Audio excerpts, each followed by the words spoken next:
اعوذ باللہ من الشیطان الرجیم بسم اللہ الرحمن الرحیم۔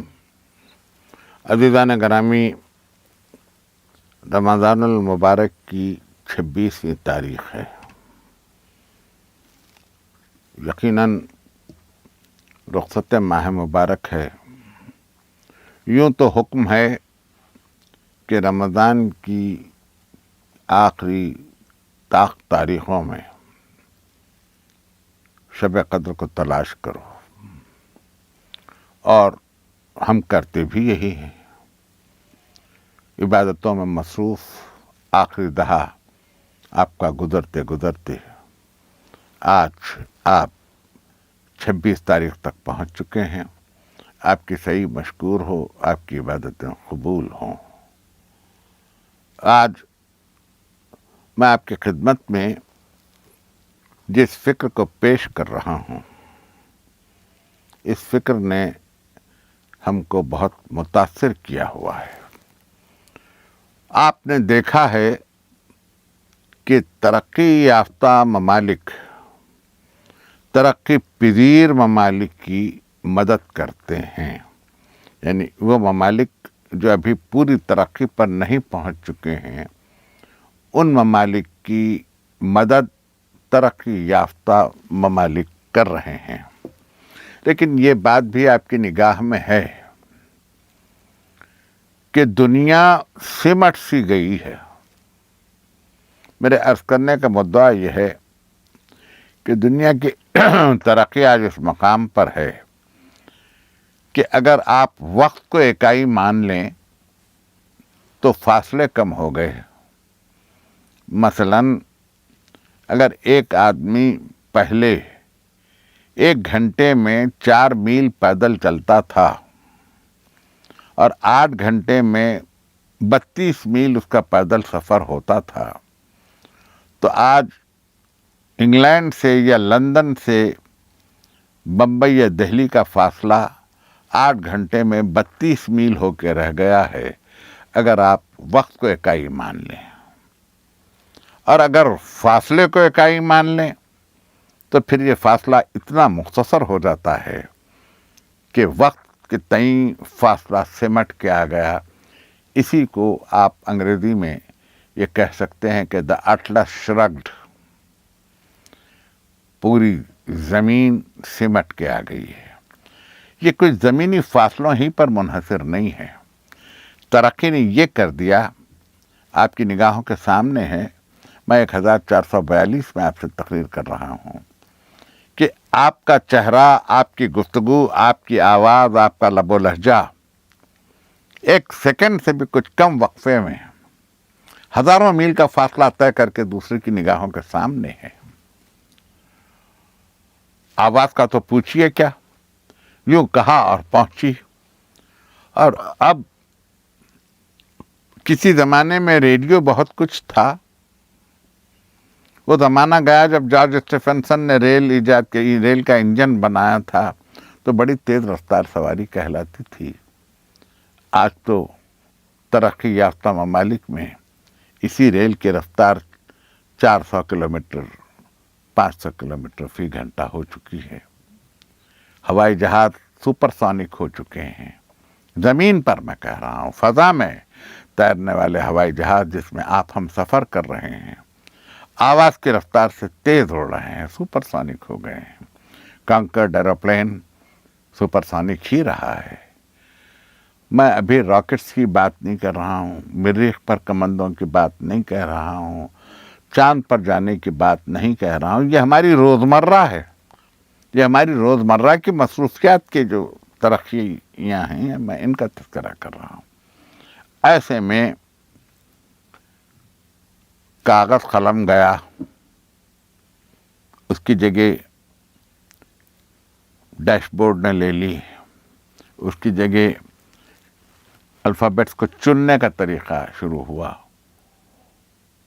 پھر اس کے بعد اور کچھ اختصار آیا تو اب تو ہاتھ میں ساری کچھ دنیا ہے، کہہ لیجئے کہ ہتھیلی میں دنیا ہے، ہتھیلی میں دنیا۔ یہ ترقی انسان کی ہے، اور یہ فکر ہم تک صرف مغرب سے نہیں آئی ہے، مغرب کے مختلف مقامات سے آئی ہے۔ میں آہستہ آہستہ سفر کروں. میرے پاس اب 3 تقریریں رہ جاتی ہیں. میں چاہتا ہوں کہ اس آخری تقریروں میں ہم وہاں تک پہنچیں. جب ترقی ہو چکی اور مغرب نے مشرق کو بھی متاثر کیا، ترقی تو ہوئی، ایجادات اثریہ تو آئیں، ایک کے بعد ایک ایجاد، ایک کے بعد ایک ایجاد. جب ٹیلی ویژن آیا تو ہم بڑی حیرت سے دیکھنے لگے کہ تصویریں دکھائی دے رہی ہیں، چہرے دکھائی دے رہے ہیں، انسان حرکت کر رہے ہیں. لیکن جب اور آگے بڑھے ہم، اب جب کمپیوٹر ایج آیا تو آہستہ آہستہ آہستہ نسلیں اس کی طرف راغب بھی ہوتی چلیں، اور پھر اب یہ تو ایک عادت بن گئی. میں فائدے اور نقصانات کی بات تو آپ سے کیا کروں. اس سے کتنا حافظے پر اثر پڑا ہے، کتنا آدمی اپنے ہاتھ سے کام کرنے کو ترک کر چکا ہے. ٹھیک ہے، یہ زمانہ ہے، یہ وقت ہے، لیکن بات دراصل یہ ہے کہ ایک نگاہ یوں بھی ڈالیے کہ ان ترقیوں کی وجہ سے سب سے پہلے مغربی ممالک میں انسان مذہب بیزار ہوا. مغرب نے چرچ کو چھوڑ دیا. فرانس کے صنعتی انقلاب کے بعد یہ کیفیت ہوئی کہ لوگ چرچ کو جانا ترک کر دیا لوگوں نے، اور اس کے بعد یہ شروع ہوا کہ ہم ترقی کی راہوں میں ہیں، ہم ترقی کر رہے ہیں. فرانس کے انقلاب نے صنعتی ترقی کو جو متعارف کروایا دنیا سے، اس کے بعد تو یہ ہوا کہ ترقی پسندی نے دین کو چھوڑ ہی دیا. خود ہندوستان میں ترقی پسند تحریک رہی ہے، آپ کے درمیان بھی رہی ہے. اسی صدی کی بات ہے، 20ویں صدی کی بات، کہ جب ترقی پسند تحریک اور کمیونزم دونوں ایک دوسرے سے بغل گیر ہو رہے تھے اور کمیونزم اپنی چھاپ ڈال رہی تھی، روس کا اثر قبول کر رہی تھی، دین بیداری عام ہو چلی تھی. یعنی یہ ہو گیا تھا کہ مذہب ایک افیون ہے، مذہب انسان کو برباد کر دیتا. یہ ہو چکا تھا. چنانچہ ترقی پسند تحریک کے لوگوں کو دیکھ لیجئے، مجھے نام گنوانے کی ضرورت نہیں ہے. کمیونزم میں کمیونسٹ رہنے والوں کو دیکھ لیجئے، مجھے نام گنوانے کی ضرورت نہیں. اشتراکیت نے یہاں تک اثر پھیلایا کہ دنیا نے یہ کہنا شروع کر دیا کہ بھئی ہر چیز بنی نوع انسان کی ہے. اب کاہے کا مذہب، کیسا مذہب، کس کا مذہب، کون سی کتاب، کدھر کی کتاب، یہ بات ہوئی ہے. جس طرح سے مغرب کے افکار ہم تک پہنچے ترقیات میں، سائنسی افکار، اسی طریقے سے مغرب سے شبہات بھی ہم تک پہنچے. شک و شبہ ہم تک پہنچا کہ یہ ہے یا نہیں ہے، یہ کس لیے ہے، کیا ضرورت ہے اس کی. جس کا نتیجہ یہ ہوا کہ ہمارے نوجوان ان افکار سے متاثر ہو کر یہ اس موڑ پر آ گئے کہ کیا مذہب ضروری ہے، انسانیت ہو یہ کافی ہے، انسان میں انسانیت ہونی چاہیے، یہ تو بڑی کامن سی چیز ہے. لیکن انسانیت کے معیار کیا ہوں، انسانیت کا کردار کیا ہو، انسانیت کی بلندی کیا ہو، انسانیت کا احساس کیا ہو، انسانیت میں کس طرح کا شعور ہونا چاہیے، ایک لفظ میں عرض کروں، انسان کا اخلاق کیا ہو، اس چیز سے دور ہو گئے. اب بات چیزیں یونیورسل ہیں، میں اس کو تسلیم کرتا ہوں، آپ بھی تسلیم کریں گے کہ سچ سب کی نظر میں اچھا ہے، خواہ وہ کسی مذہب کے ہو. جھوٹ سب کی نظر میں برا ہے، خواہ وہ کسی مذہب کا آدمی ہو. حق سب کی نظر میں صحیح ہے، خواہ وہ کسی مذہب کا ہو. باطل سب کے لیے برا ہے. اسی طرح سے عیب و ہنر انسانی سطح پر جہاں جہاں عقل پائی جاتی ہے وہاں وہاں منتخب ہو گئی اچھائیاں، وہ تو کامن ہے. لیکن سب سے پہلے انسان کو جس چیز کی فکر ہوتی ہے وہ اسی طرح سے کہ اس کا تحفظ ذات ہو سکے، وہ اپنی ذات کی حفاظت کر سکے، صیانت ذات کہہ سکے. تھوڑا سا تقریر تھوڑی سی آپ کو افکار کی طرف لے جا رہی ہے، اور میں چاہتا بھی یہی ہوں کہ آخری تقریروں میں یہاں تک ہم پہنچیں. نوجوان جب مغرب سے متاثر ہونے لگے تو انہوں نے ایک بات یہ سوچی، اور میں خصوصی طور پر آج کے ماحول کو سمیٹنا چاہتا ہوں 2-3 جملوں میں، کہ کیا ضرورت ہے مذہب کی؟ جیسے ساری دنیا چل رہی ہے ویسے چلو، جب ساری دنیا جو کر رہی ہے ویسے کرو، جو آج کل ہو رہا ہے اسی کو اپناؤ، سابقہ کو چھوڑو، پرانی باتوں کو ترک کرو، وزاداری کو ہٹاؤ، تاریخ کو پیچھے پس منظر میں ڈالو، جو تہذیب رہی ہے وہ زمانے کی تہذیب ہے، اسکارستہ تہذیب ہے، اسے میوزیم میں رکھو، لائبریری کی کرم خوردہ کتابوں کے درمیان اس کو چھوڑ دو۔ انتہا یہ ہو گئی ہے اب تو کہ کتابیں الماریوں میں تنہا ہو گئی ہیں، جیسے آدمی تنہا ہو گیا ہے۔ اور میں یہ کہوں تو بے جانا ہوگا، ادب کا جملہ ہے یہ، کہ اب تو کتابوں کو بھی نیند میں چلنے کی عادت ہو گئی ہے۔ انسانیت اتنی تنہا ہے، انسانیت اتنی اکیلی ہے، دیکھنے میں بڑی بھیڑ ہے، راستوں پر بھیڑ ہے، دکانوں پر بھیڑ ہے، جہاں جہاں آسائش کی چیزیں دکھائی دے رہی ہیں وہاں بھیڑ ہے، تماشوں میں بھیڑ ہے، بازاروں میں ہجوم لگا ہوا ہے، لیکن اس بھیڑ میں بھی انسان اس طرح سے تنہا ہے جیسے بھرے درختوں کے درمیان بن تنہا ہوتا ہے۔ یہ تنہائی اس کا مقدر ہو چکی ہے۔ اسی طرح زندگی گزارنے کی صحیح کر رہے ہیں نوجوان، اور ماحول ان کی تشفی نہیں کر سکا۔ وجہ یہ ہوئی اس کی کہ جب وہ ابھی بچپن میں تھے تو ان کے ذہن میں اٹھنے والے سوالات کی ماں باپ تشفی نہیں کر سکے۔ جب تھوڑا بڑے ہوئے، لڑکپن میں آئے، تو ان کے ذہن میں اٹھنے والے سوالات کی اساتذہ، ان کے استاد تشفی نہیں کر سکے۔ جب اور آگے بڑھے، وہ سن بلوغ میں آ گئے، تو ان کا ماحول اس کی تشفی نہیں کر سکا، اور اس کے بعد ان کے ذہن میں کشمکش سی آ گئی۔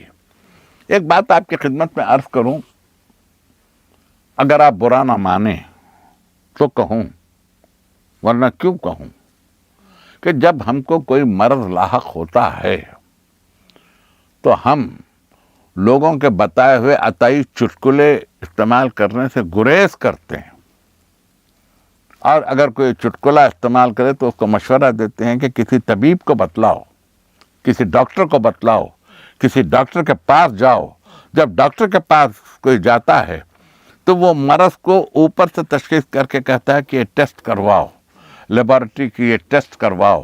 جب ٹیسٹ ہو جاتے ہیں اور وہ یہ کہتا ہے کہ یہ میرا سبجیکٹ نہیں ہے، آپ فلاں اسپیشلسٹ کے پاس جائیے، سینے کا مرض ہو تو پلمونالوجسٹ کے پاس جائیے، آنکھ کا مرض ہو تو آپتھالمولوجسٹ کے پاس جائیے، اعصاب کا مرض ہو تو نیورولوجسٹ کے پاس جائیے، معدے کا مرض ہو تو گیسٹرونٹولوجسٹ کے پاس جائیے۔ یعنی ہم ہمارے چھوٹی سے چھوٹی تکلیف کے لیے تو یہ چاہتے ہیں کہ کسی اسپیشلسٹ کے پاس جائیں تاکہ اس مرض کا ازالہ ہو سکے، لیکن جب ہم اپنی زندگی کو شبہات سے ہٹا کر یقین کی منزل میں لا کر دین کے راستے پر چلنا چاہتے ہیں، قرآن کو سمجھنا چاہتے ہیں، تو ہم وہاں نہیں جاتے کہ جہاں علم اپنی پوری گہرائیوں کے ساتھ موجود ہے۔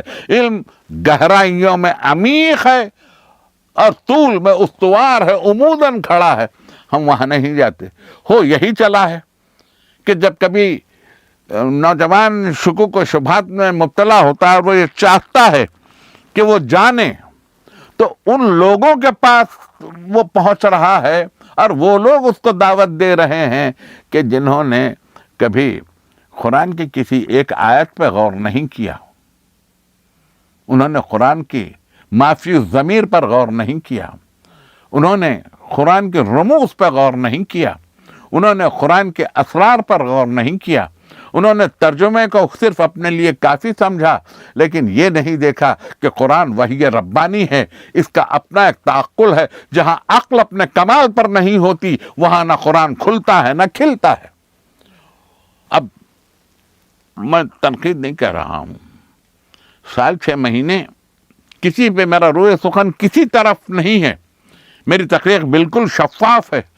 6 مہینے اگر کہیں درس حاصل کر لیا اور اس کے بعد وہ یہ چاہتے ہیں کہ جتنا کچھ انہوں نے پڑھا ہے بس اسی کے اندر سارے انسان کے مسائل آ جائیں. یہ ممکنات میں سے نہیں ہیں. یہ ممکنات میں سے نہیں ہیں. قرآن ایک ایسی جامع کتاب ہے کہ جس میں ہر مسئلے کا حل موجود ہے.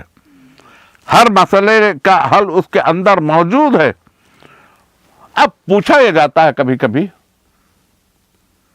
کہ آپ کہتے تو بڑے زور و شور سے ہیں کہ قرآن میں ہر چیز کا کھلا کھلا بیان موجود ہے. آپ بتائیے کہ قرآن میں اکنامکس کہاں ہے؟ قرآن میں سائنس کہاں ہے؟ قرآن میں فزکس کہاں ہے؟ قرآن میں کیمسٹری کہاں ہے؟ قرآن میں بایولوجی کہاں ہے؟ قرآن میں باٹنی کہاں ہے؟ قرآن میں اسٹرونومی کہاں ہے؟ قرآن میں سیاروں کے حالات کہاں لکھے ہیں؟ قرآن میں باٹنی میں جو چیز جس چیز کے لیے مفید ہے وہ کہاں لکھا ہے؟ مسئلہ یہ ہے کہ آپ نے یہ ساری چیزیں تو دنیا کی دیکھ لی، لیکن آپ نے کبھی کسی عالم سے یہ بھی پوچھا ہے کہ اگر قرآن میں سب کچھ موجود ہے تو کون سی چیز کہاں موجود ہے؟ کس آیت سے استغراق کیا جائے، استنباط کیا جائے، غور کس میں کیا جائے، نکالا کس سے جائے، اس کو عرض کہاں کیا جائے، کیسے دیکھا جائے، علوم کی کون سی کتابیں. انسان نے بہت ترقی کی تو فلسفہ، علم الکلام، تاریخ، وہاں یہاں رک کے وہ یہ سمجھتا ہے کہ اس نے ساری چیزیں پڑھ لی. اس فکر نے نئی نسل سے ایک بڑی دولت چھین لی. وہ دولت ہے یقین کی دولت. مجھے ذرا سا آج توجہ سے آپ سنیں.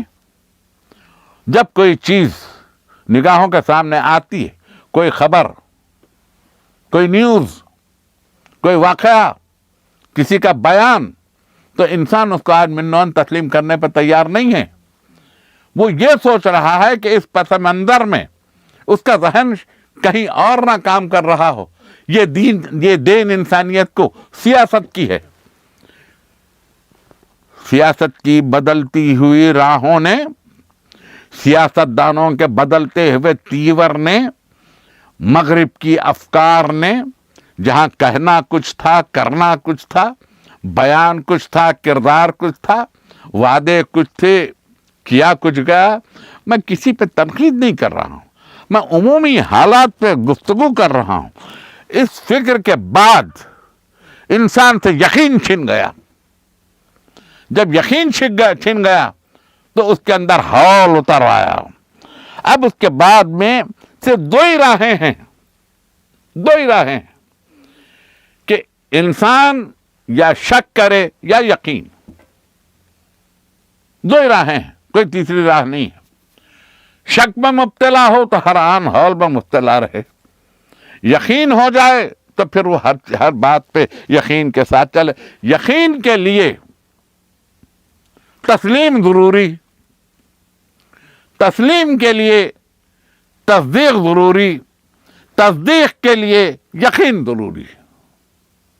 الاسلام هو التسلیم، التسلیم هو التصدیق، التصدیق هو الیقین.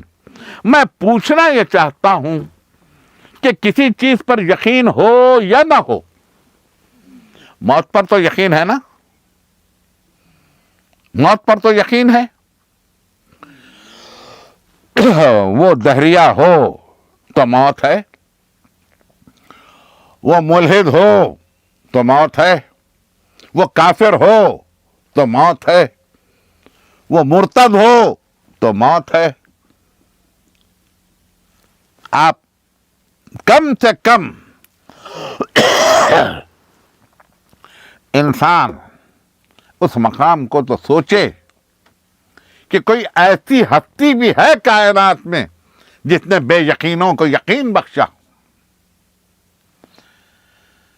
مگر خیر انسان، اس نے نہ مفکرین کی مانی، نہ مصلحین کو دیکھا حقیقی طور پر. وہ تمام لباسوں کو دیکھ کر رہ گیا اور اس طرح سے دیکھ کر رہ گیا کہ علم ایک لفظ ہے جس کا کوئی مفہوم نہیں. مرد صفاق سے آئین وفا پوچھتے ہیں، نفس گمراہ سے منزل کا پتہ پوچھتے ہیں، قلب بے کیف سے اسرار دعا پوچھتے ہیں، لوگ بیمار سے ترکیب شفا پوچھتے ہیں، جھوٹ کہتا ہوں تو سب لوگ دعا دیتے ہیں، بے وفائی پہ مجھے داد وفا دیتے ہیں۔ آج کے دور میں دولت ہے شرافت کی دلیل، مال و اسباب کی کثرت ہے نجابت کی دلیل، ہے غلط بات پہ اصرار صداقت کی دلیل۔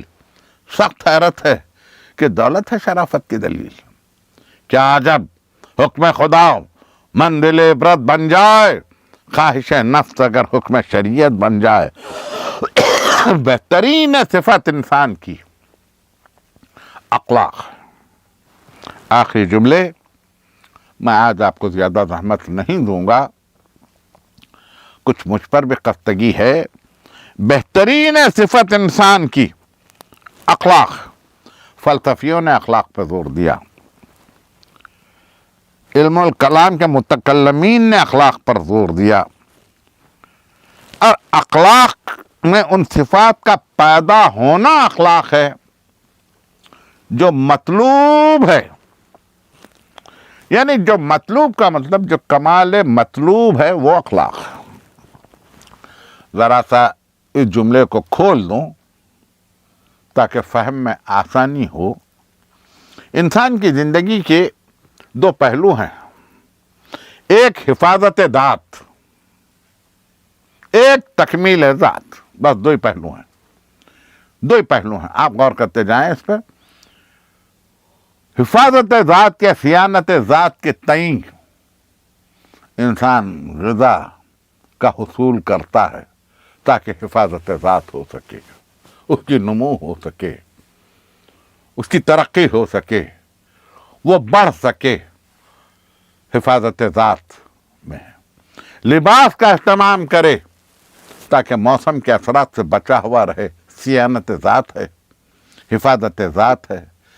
چھت بنائے، دیواریں بنائے تاکہ تحفظ ذات ہو سکے، صیانت ذات ہو سکے، محفوظ رہے، شر سے محفوظ رہے، جانوروں سے محفوظ رہے، زہریلے کیڑوں سے محفوظ رہے، بد کرداروں سے محفوظ رہے، اس نے دیواریں بنائیں۔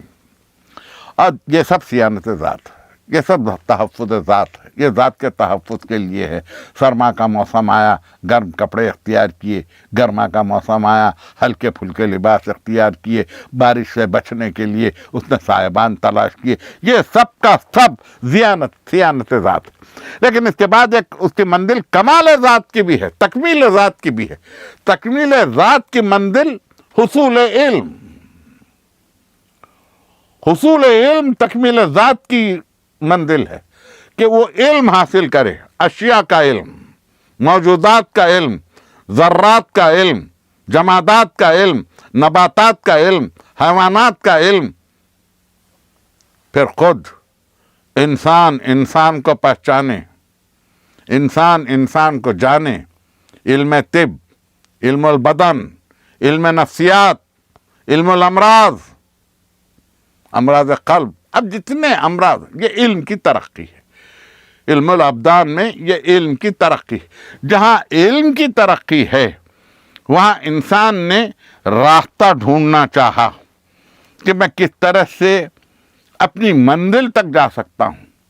اگر منزل تک کا سفر پراگندگی کا سفر ہے، شک کے عالم میں سفر ہے، تو ساری زندگی شک کے عالم ہی میں گزر جائے گی، کبھی منزل تک پہنچ نہیں سکے گا۔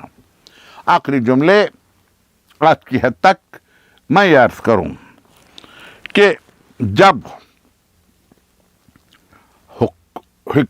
حکیموں نے، دانشوروں نے سے پوچھا گیا کہ اخلاق کیا ہے، تو انہوں نے کہا 4 عناصر ہوں اخلاق میں۔ اخلاق کے معنی 4 عناصر ہوں، یعنی اس میں عفت ہو، شجاعت ہو، عدالت ہو اور حکمت ہو۔